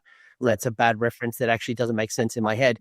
What you do here instead is you set them up as a block of 3. So it's actually 1 terrain feature rather than 3. And you'll notice that they have a health characteristic of 24, not 8 each. So it's one big block of terrain worth 24. It's your thing. Right. Yep.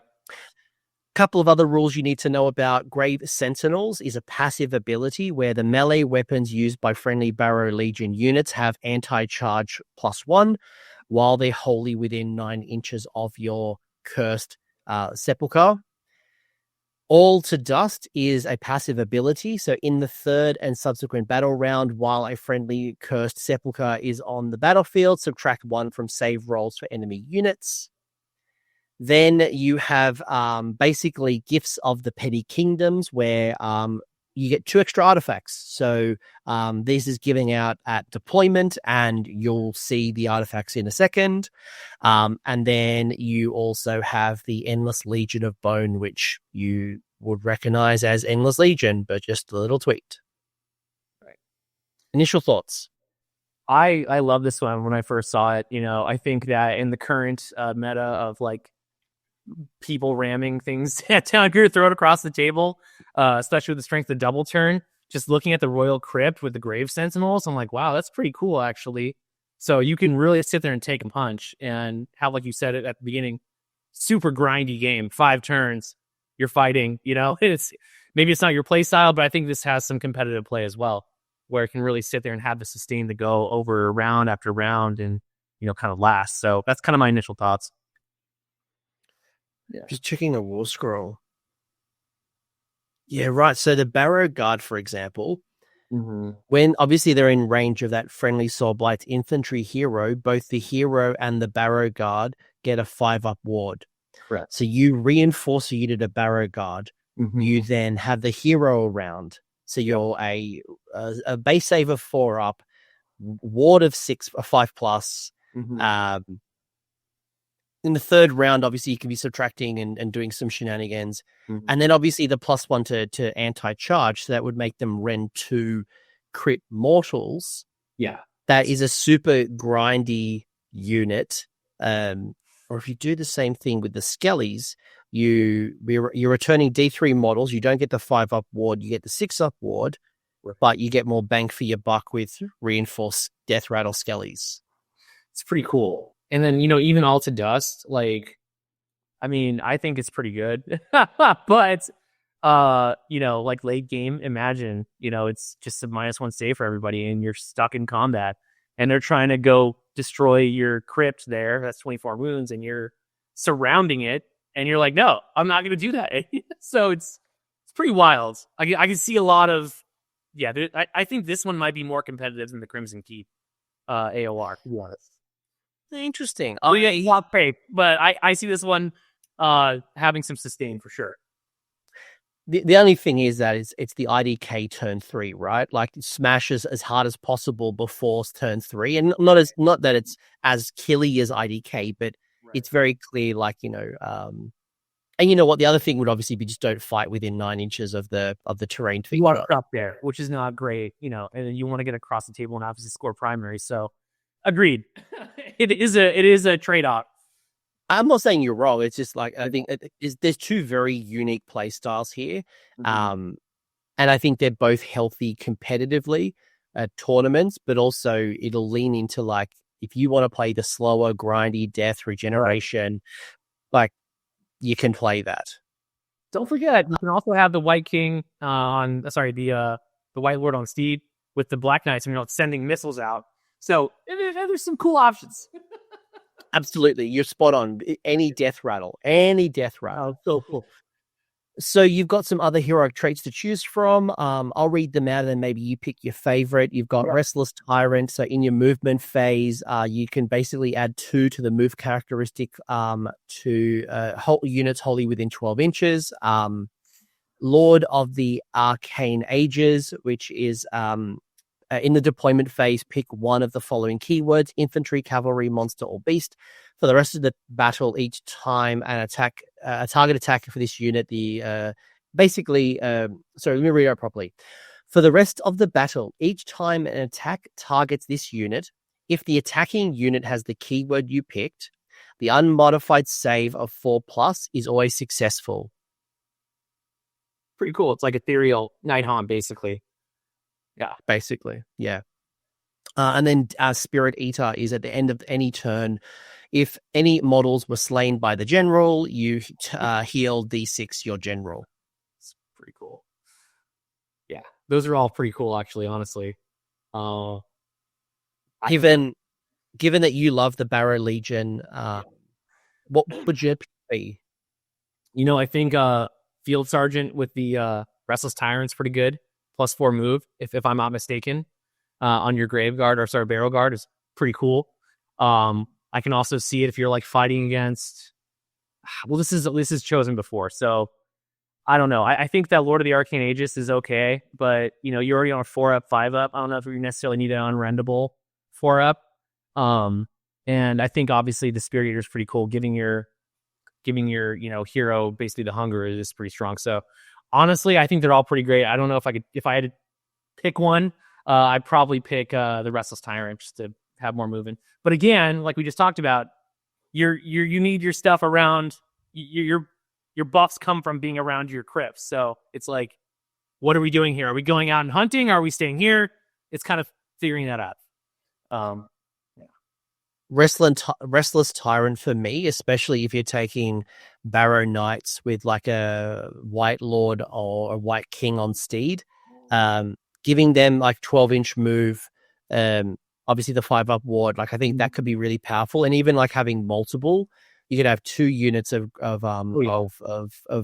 Barrow Knights supporting, and then using that +2 move and then go out. For sure, I agree with you. That's pretty. Even if you're playing into the Barrow Knights, if you're playing And obviously right now we're currently in the season where maybe you don't need the +2 move, or maybe you want to double it with +4. But in a world where the Next General's Handbook may not have that Field Sergeant rule, that actually is a great ability. True. Yeah, that's lasting past the GHP is what we realize, right? So pretty cool. Yeah. The other thing is, by the way, you'll notice there's no spells, there's no native wizards. You can't get you're trading your spells off here, but you do get 1 artifact. But then obviously you get 3, so you've now got 3 of these choices. Crown of Cold Command once per turn.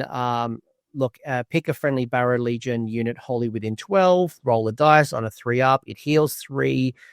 If it's not damaged, it will return models up to the health characteristic of 3. Amulet of Nightmares once per battle. Any combat phase, pick an enemy unit within 9 inches to be the target. Roll a dice on a 2-up. It strikes last. Grave Sand Pendant. I love this one. If this unit would be destroyed before removing, roll a dice on a 3-up. This unit is not destroyed and any remaining damage points has no effect. Then heal 1. So you basically don't die. You stay on 1, and those other wounds just go through. Crypt Dagger once per battle, end of any turn. Pick an enemy hero in combat, and you just flat up inflict D6 mortals to the target. I'm going to triple check that I didn't miss like on a 2-up, like because that's brutal. And then finally, you've got Ring of Stricken Souls, where this unit has a ward of 5 up. And nope, there's no dice roll in the Crypt Dagger, so that is just like, oh wow, just shank you there. Yeah. So what do you top pick? So knowing that in the Barrow Legion you get 3, that's 3. Man, you know what? I think Ring of the Stricken Souls, that one's great, but you want to have your Grave Guard or your Barrow Guard or your Barrow Knights around you, so you're kind of always playing with that. I think that having your hero independent and not with babysitting the unit it's supposed to, I think is not really the smartest choice. I think the Crypt Dagger is super powerful. You know, like the heroes, I think the White Lord on Steed is 8 wounds on a 3-up or 4-up, and then the White King on foot is a 5 wounds. Yeah. So it's like, you know, their staying power is questionable sometimes. But doing D6 mortal damage on a target at the end of every turn is pretty nuts. To the Grave Sand Pendant's great too on a 3-up. You're just not dying. Love that. 66% of the time works every time, of course.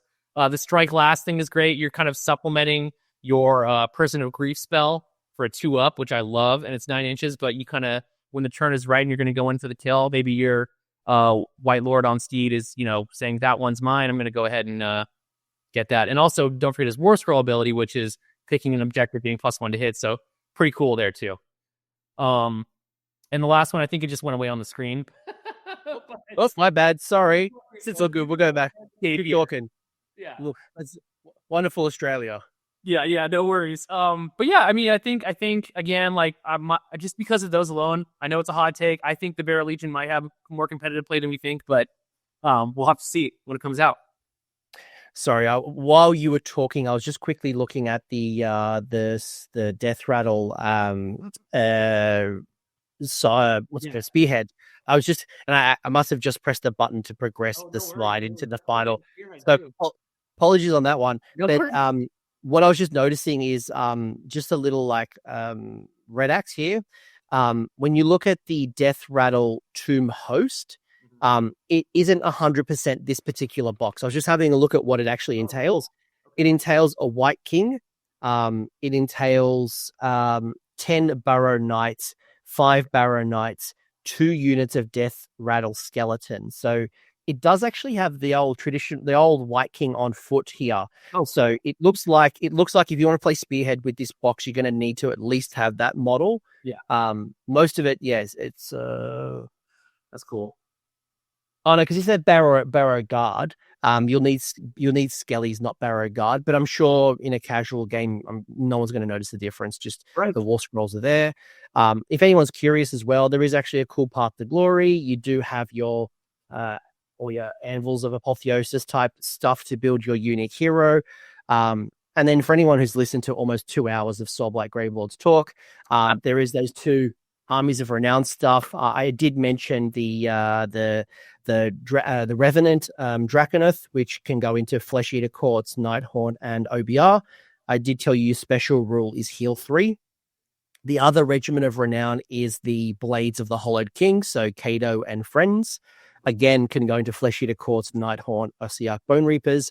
And its special rule is basically the hunger. So it brings the hunger over to the other faction, where if this unit has fights, it heals D3. If it destroyed an enemy unit with the fight ability, then it will heal 2D3. So if you happen to bring those into another faction, those are your 2 Regiments of Renown. Love it.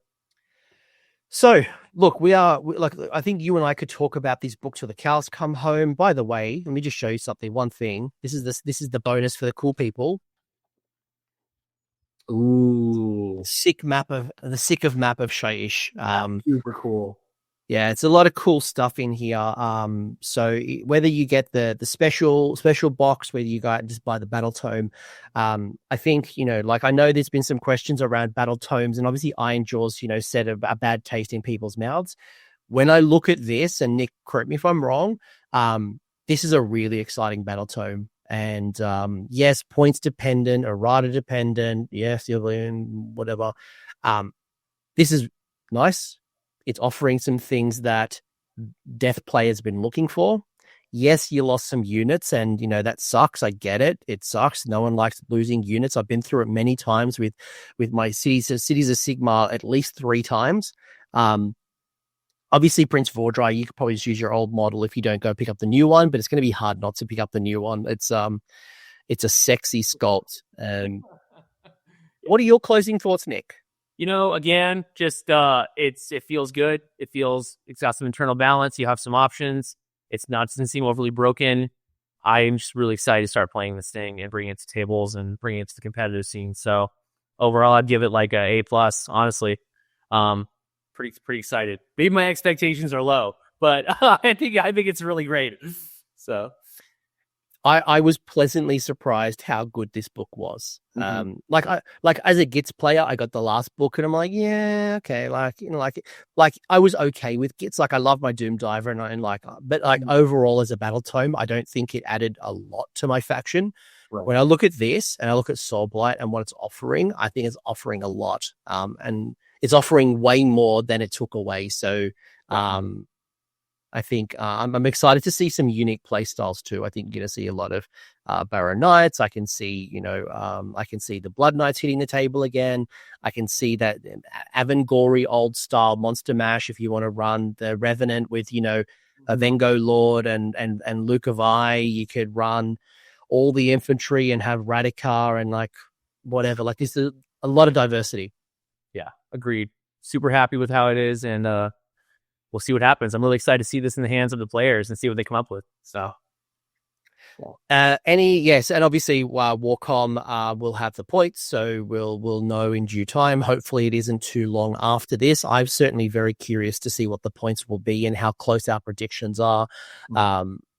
Very curious, especially Prince Vordry. I think that would be very, very, very curious because I hope that. Obviously, I don't want to point too aggressively because I want to see him in lists. Yet I don't want him too cheap that he's going to get busted and brought. He's going to have to be reined in. If you sit in 300s, then we're got a problem. Yeah, I doubt that. Also, the Vampire Lord on Siege, we'll have to see how many points that guy is, and just going through the normal list building stuff that everyone else goes through. So we'll see. If people want to chat to you, Nick, where can they find you on the internet? Are you in any Discords or? Yeah, I'm on Discord. Coach Discord, obviously, in there, and other Discord as well. Nick Papa is my username. So I'm around. Go Corsairs. Everyone reach out, and that's about it. So. Yeah, no, it's great. And we're recording this just before I head off to America. So I'm curious to see all the excitement and all the things that lead up to the eventual release. But Nick, thank you so much for going through one of Nagash's books. And I've learned a lot about the dark arts of necromancy. And this actually might inspire me to pick up my Death Rattle again because it hasn't been great for us. It's been definitely zombies. It's been all these builds. I'm like, now's our time. Now's that time. 80s dark fantasy. Let's go. That old school, bad animation style skeletons. You know where it's at. Yeah. You know what's at. It's the best. It's the best. Those glowing eyes, like little like diamonds. Pretty cool. So good. Even like, yeah, I'm ready to go. I'm ready to go. Sign me up. Nick, thank you so much. Chat, I hope everyone enjoyed this discussion. I hope it kickstarts your conversation. Again, if you are somebody who is a death player, this is legitimately a really good box, and the units in the box are all viable, so it's not like you're getting bad units. Again, Barrow Guard, Barrow Knights, White Lord on Skeletal Steed. These, I think we've all talked about them. They're very viable, competitive, again, points aside. So it's a good box. Grab it if you want to grab it before it sells out. But otherwise, I don't know when the Battletome actually comes out, but you might have a couple of weeks at least until you can hit these on the table officially. Oh, in tournaments, do whatever you want at home or at the store. I'm not stopping you. I'm not your dad. I'm not Nagash. Yeah. Yep. No tea. Yeah. Fantastic. All right, Nick, you're a legend. Thank you so much. Viewers, I hope you enjoyed it, and I hope it helps you get ahead of Soulblight Gravelords, and I hope it's helped you make a decision on if you're going to grab this box. Spoiler, you probably should. That's just me, but enjoy. See you later. Bye. Thanks all. Thanks for hanging around until the end. I hope you enjoyed that video and you walked away with a few new ideas. Now, if you did, I would love it if you pressed like on the video, as well as left me a comment with your thoughts. The conversation will continue over on Discord, and the link is down below in the episode description. I also want to give a massive shout out to the AoS Coach patrons and YouTube members who are supporting the channel and the growth that you're seeing here. So cheers, you are all bloody legends. And until next time, don't roll a double one on a spellcast.